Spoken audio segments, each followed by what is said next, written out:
Rusia dan China kompak memberikan tekanan serta peringatan keras ke Israel.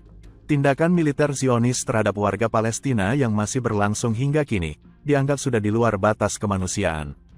Delegasi Rusia untuk Dewan Keamanan PBB, Vasily Nebenzia mengungkap kejahatan Israel dalam pertemuan yang digelar pada Jumat, tanggal 26 Juli tahun 2024, kemarin. Nebenzia menyebut, situasi keamanan di Gaza saat ini layaknya masih dilanda bencana. Tak ada tempat aman bagi warga, sebab lebih dari 50.000 bom telah dijatuhkan di jalur Gaza.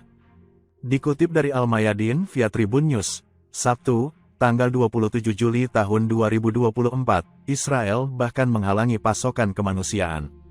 Nebenzia lantas menyindir dengan menyebut, keputusan Dewan Keamanan PBB mengenai konflik ini hanya tinta di atas kertas. Sementara itu, delegasi Tiongkok untuk PBB meminta Amerika Serikat untuk memberikan tekanan pada Israel. Tekanan ini dilakukan agar Israel segera melakukan gencatan senjata dan menghentikan agresinya. Delegasi Tiongkok itu juga memperingatkan bahaya meluasnya perang di wilayah tersebut jika upaya tidak dilakukan untuk mengakhiri kekerasan ini.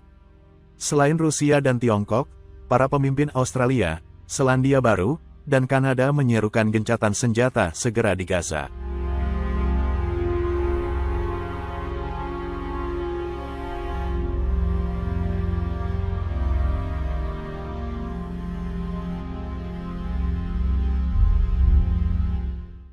Download Tribun X sekarang, menghadirkan lokal menjadi Indonesia.